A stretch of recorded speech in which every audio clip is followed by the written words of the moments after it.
नमस्कार शेतकरी मित्रांनो, शेतीसाठी पाणी हा एक अत्यंत महत्त्वाचा असा घटक आहे.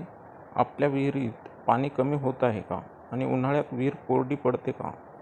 तर आज आपण पाहणार आहोत विहिरीचे पाणी कायम वाढण्यासाठी सोपे आणि प्रभावी असे उपाय मित्रांनो. तर बघा मित्रांनो, उन्हाळ्याच्या दिवसांमध्ये आपली ही विहीर अशा पद्धतीनं कोरडी होते का?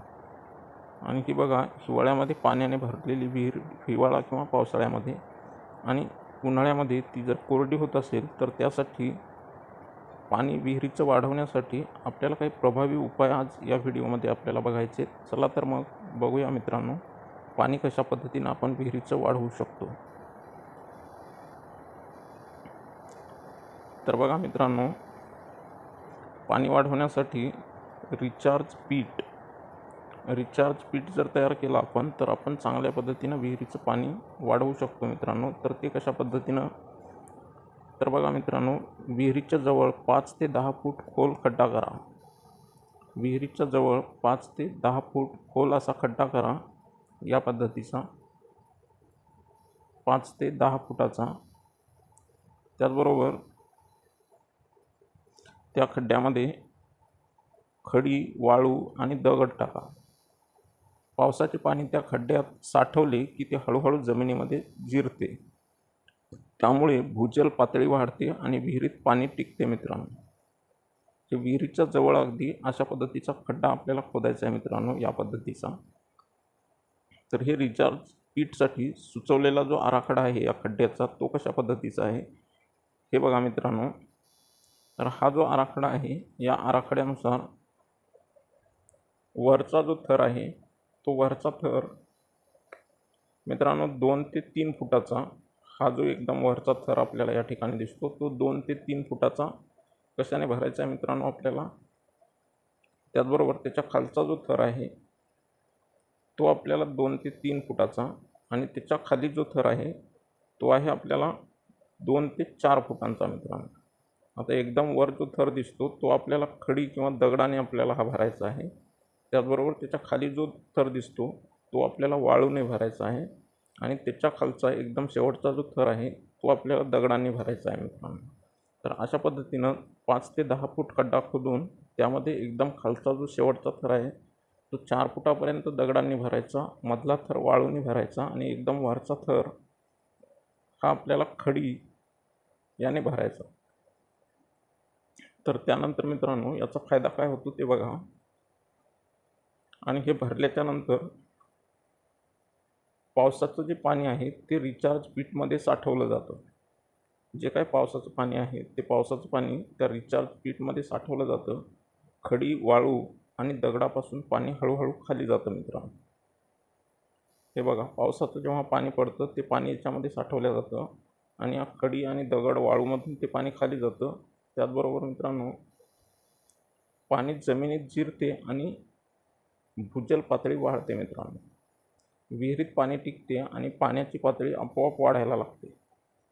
तर हा छोटा उपाय आणि मोठा फायदा देतो मित्रांनो. रिचार्ज पीट बनवा, विहिरीचे पाणी वाढवा. तर या पद्धतीनं आपण विहिरीचं पाणी अशा पद्धतीनं वाढवू शकतो मित्रांनो, या रिचार्ज पीटच्या माध्यमातून. तर मित्रांनो, या पद्धतीनं परत एकदा बघून घ्या हे रिचार्ज पीट कशा पद्धतीनं बनवायचं आणि त्याचा फायदा आपल्याला भरपूर प्रमाणामध्ये होतो मित्रांनो. त्याचबरोबर आपल्या विहिरीच्या जवळ जर घर असेल तर त्या घराचं पाणीसुद्धा आपण या खड्ड्यामध्ये आणून सोडू शकतो मित्रांनो. पुढचा उपाय बघूया. तर पावसाचे पाणी साठवण. बघा मित्रांनो, पावसाचं जे काही पाणी पडतं त्या पाण्याची साठवण करणे. तर ही साठवण कशा पद्धतीनं करायची, तर बघा मित्रांनो, विहिरीच्या जवळ जर आपलं एखादं घर असेल आणि त्या घरावर जे पडणारं पाणी आहे ते पाणी आपण पाईपनं विहिरीकडे आणलं तर आपण त्या पाण्याला एक फिल्टर लावायचं आहे. बघा, विहिरीचे पाणी वाढवण्यासाठीचा हा दुसरा उपाय. घराच्या छतावर पडणारं जे पाणी आहे ते विहिरीकडे आणा, त्याचबरोबर फिल्टर वापरून स्वच्छ पाणी विहिरीमध्ये सोडा. हा उपाय सर्वात स्वस्त आणि प्रभावी आहे मित्रांनो. बघा, कमी खर्चामध्ये होणारा हा उपाय आहे.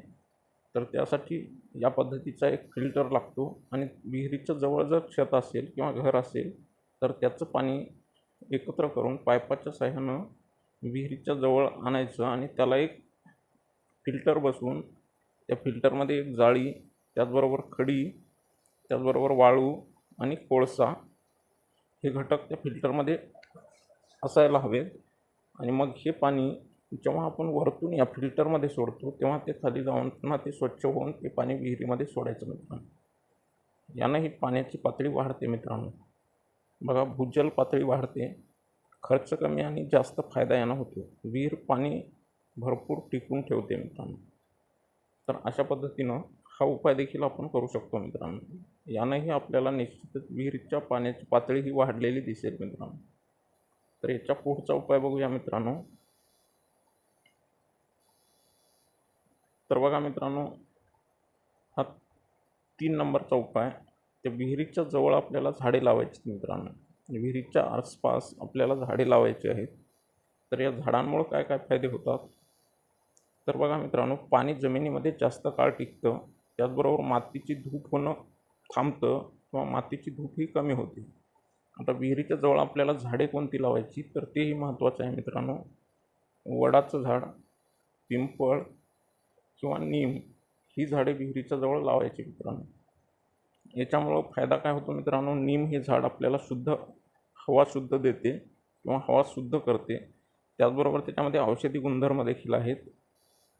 त्याचबरोबर पिंपळ हे झाड आपल्याला जास्तीत जास्त ऑक्सिजन देणारे आणि पवित्र आणि उपयुक्त असे झाड आहे मित्रांनो. त्याचबरोबर वड हे झाड देखील मोठी सावली देणारे आणि मातीची धूप थांबवणारे असे आहे मित्रांनो. यामुळे झाडं लावल्यानेही काय होते मित्रांनो, पाण्याची पातळी वाढते, मातीची गुणवत्ता सुधारते, हवा शुद्ध राहते, तापमान देखील कमी होतं आणि पर्यावरण देखील संतुलित राहते. तर मित्रांनो, आज झाडे लावा, उद्या पाणी वाचवा, समृद्ध आणि सुरक्षित भविष्य घडवा. तर ही झाडं विहिरीच्या जवळ खूप महत्त्वाची आहेत मित्रांनो. याने देखील विहिरीच्या पाण्याच्या पातळीमध्ये खूप फरक पडतो. तर याच्या पुढचा उपाय बघूया मित्रांनो. तत्पूर्वी एक छोटीशी सूचना आहे. आपण जर या चॅनलवरती नवीन असाल तर या चॅनलला सबस्क्राईब करा मित्रांनो. त्याचबरोबर व्हिडिओ लाईक करा आणि असेच नवनवीन व्हिडिओ पाहण्यासाठी जे काही बेल आयकॉन असतं त्याला पण प्रेस करा. म्हणजेच नवीन व्हिडिओ बनल्याबरोबर आपल्यापर्यंत लगेच पोहोचल आणि तो आपल्याला माहिती होईल मित्रांनो. आणि आपल्या मित्रांनाही ही माहिती शेअर करत चला मित्रांनो. तर बघूया चौथा उपाय मित्रांनो. विहिरीमध्ये गाळ साचू देऊ नका. आपली जी विहीर असते मित्रांनो, त्या विहिरीमध्ये आपल्याला गाळ साचू द्यायचा नाही. विहीर आपण जर खूप दिवसांपासूनची खोदलेली असेल आणि तिच्यामध्ये जर गाळ असेल तर त्या गाळामुळं देखील विहिरीमध्ये पाणी जास्त दिवस टिकत नाही मित्रांनो. उन्हाळ्याच्या दिवसांमध्ये कमी पाणी पडायला लागतं. तर वर्षातून एकदा विहीर स्वच्छ आपण केली पाहिजे. त्याचबरोबर गाळ काढून टाकला पाहिजे. त्यामुळे पाण्याची साठवण क्षमता वाढते. त्याचबरोबर पाणी देखील स्वच्छ राहायला लागतं मित्रांनो. तर याचे फायदे काय काय आहेत मित्रांनो बघा. पाण्याची साठवण क्षमता वाढते, पाणी स्वच्छ आणि सुरक्षित राहतं, पाणी दीर्घकाळ टिकते आणि दुरुस्तीचा खर्च देखील कमी होतो मित्रांनो. आणि भविष्यात पाण्याची कमतरता कमी होते मित्रांनो. तर मित्रांनो, गाळ साचलेली विहीर बघा या ठिकाणी. या विहिरीमध्ये भरपूर असा गाळ साचलेला आहे. तर या विहिरीमध्ये काय काय होतं, पाणी कमी साचते, पाणी लवकर कमी होते आणि दुर्गंधी आणि घाण देखील पाणी व्हायला लागतं मित्रांनो. आणि या ठिकाणी बघा स्वच्छ केलेली विहीर बघा. या विहिरीचं पाणी देखील बघा कशा पद्धतीचं एकदम नितळ आणि शुभ्र असं पाणी आपल्याला निळक्षार या ठिकाणी पाणी दिसते मित्रांनो. तर या स्वच्छ केलेल्या विहिरीमध्ये पाणी जास्त साचतं, पाणी दीर्घकाळ टिकतं आणि पाणी स्वच्छ आणि आरोग्यदायी राहतं मित्रांनो. म्हणजेच आपल्याला अनेक आजारापासून देखील आपण या ठिकाणी बचावले जातो मित्रांनो. तर विहिरीला स्वच्छ करण्यासाठी वर्षातून 1 दिवस द्यायचा आणि विहीर स्वच्छ करून घ्यायची मित्रांनो. लक्षात ठेवा, वर्षातून 1 दिवस विहीर स्वच्छतेसाठी द्या आणि वर्षभर भरपूर पाणी मिळवा. स्वच्छ विहीर समृद्ध विहीर. गाळ काढा, विहीर वाचवा. पाणी साठवा, भविष्य घडवा मित्रांनो. तर हा होता चौथा उपाय मित्रांनो. तर यानंतर याच्या पुढचा उपाय बघूया मित्रांनो. शेतातील पाणी विहिरीकडे वळवा. शेतामध्ये जे काही पावसाचं पाणी पडतं ते पाणी आपल्याला विहिरीकडं वळवायचं मित्रांनो या उपायामध्ये. तर पाण्याचा जो पुनर्वापर करा, विहीर कायम भरलेली ठेवा, म्हणजे पूर्णपणे विहीर कोरडी करायची नाही. त्याचबरोबर अतिरिक्त पाणी नाल्याद्वारे विहिरीकडे आणा. आता शेतातील जे काय अतिरिक्त पाणी आहे ते अतिरिक्त पाणी नाल्याद्वारे अशा पद्धतीनं आपल्याला विहिरीकडे आणायचं मित्रांनो. हे ज्या पद्धतीनं दाखवलं त्या पद्धतीनं, आणि त्या पाण्याला आपल्याला नाल्याद्वारे पाणी विहिरीकडे वळवायचं आणि ते पाणी विहिरीमध्ये साठवायचं मित्रांनो. तर याचे हे आपण कशा पद्धतीनं करू शकतो, तर शेतातील नैसर्गिक जो काही उतार आहे तो उतार लक्षामध्ये घ्या. नाला किंवा पाईपद्वारे पाणी विहिरीकडे वळवा. त्याचबरोबर नाल्यात गाळ अडवण्यासाठी गाळ चाळणी किंवा जाळी बसवा. त्याचबरोबर पाणी थेट विहिरीत जाऊ द्या. तर ही गाळ चाळणी अशा पद्धतीची आपण या ठिकाणी बसवू शकतो मित्रांनो, की या पद्धतीची.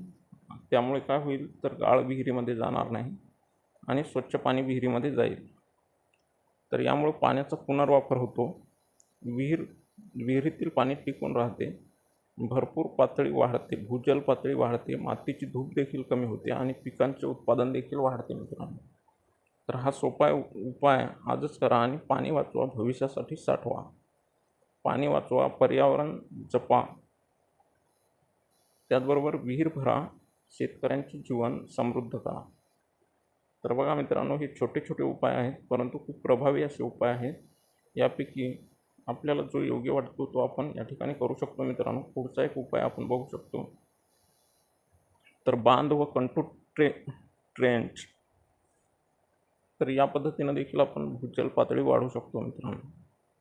तर बघा मित्रांनो, या उपायामध्ये पाणी अडवा, जमीन ओली ठेवा आणि विहीर भरवा. कंटूर बांध म्हणजे काय मित्रांनो, शेतात छोटे छोटे बांध तयार करा कंटूरच्या समांतर. तर बघा मित्रांनो, हे अशा पद्धतीचे छोटे छोटे आपल्याला बांध तयार करायचे.